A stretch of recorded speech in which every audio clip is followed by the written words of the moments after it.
トークトークイルボの日本語。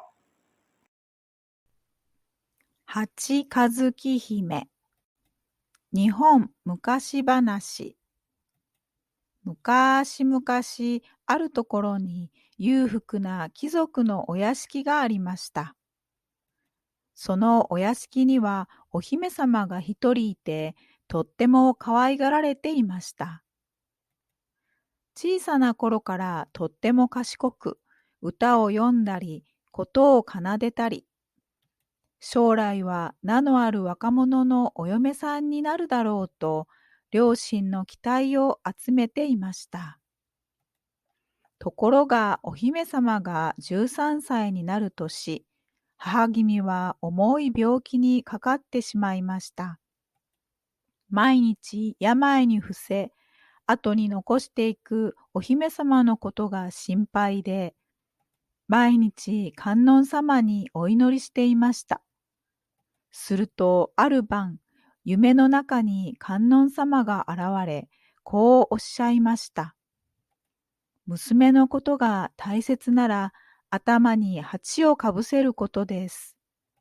そうすることで辛い思いをすることもあるでしょうが、巡り巡って必ず幸せになれますよ、と。母君は観音様の夢の通りに、お姫様の頭に鉢をかぶせました。どう見ても変な格好ですが、観音様の言うことだから間違いはないだろうとかぶせます。それから数日後、母君は亡くなり、お姫様はとっても悲しみました。お葬式がすっかり終わった頃、父君は娘のかぶっている鉢を見て、さすがにもう取ってもいいだろうと思いました。いくら観音様のお告げだと言っても、いつまでもそんな格好ではいられないからです。ところがいくら引っ張っても頭から外れません。下人に引っ張らせましたが、ただただ頭が痛いだけです。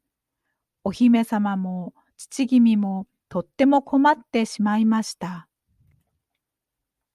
1年後、父君は再婚します。新しい母君はとっても意地悪な人で、お姫様のおかしな格好を見て、まあ気持ち悪いといじめました。時々わざと廊下でぶつかってふらふらするお姫様を見て笑いました。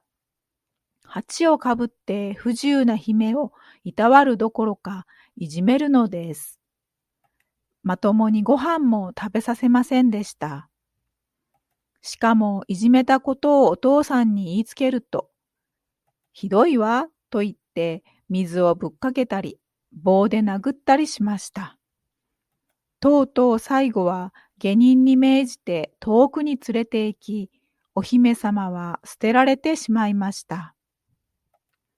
寒い寒い雪の日でした。自分がどこにいるかもわからず、鉢をかぶってて足元しか見えませんが、近所ではないことは確かでした。お姫様は途方に暮れながらも歩き始めました。それから何年もお姫様はあちらこちらの村をさまよいます。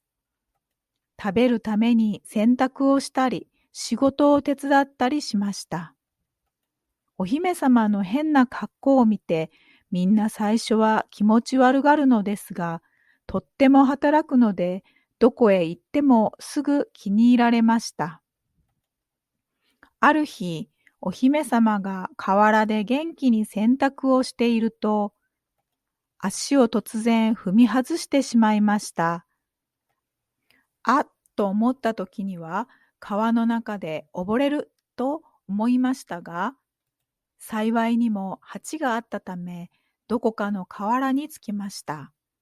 遠くまで流されてしまい、洗濯物もどこかに行ってしまい、どうしたらいいのだろうと困っていると、そこへ馬に乗った貴族の若者が通りかかりました。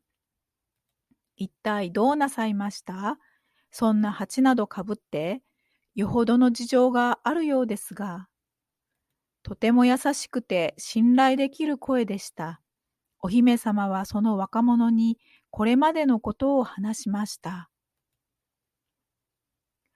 私はある裕福な家の一人娘だったのですが、13歳の時に母が亡くなりました。母が亡くなる前に観音様のお告げだと言って、この鉢をかぶせてくれました。しかし、このために辛い思いをするかもしれない。でも、巡り巡って必ず幸せになれるからと言われました。母の葬式の後、そろそろ鉢を取ってもいいだろうと引っ張ったのですが、どうしても取れません。仕方なく鉢をかぶったまま生活しました。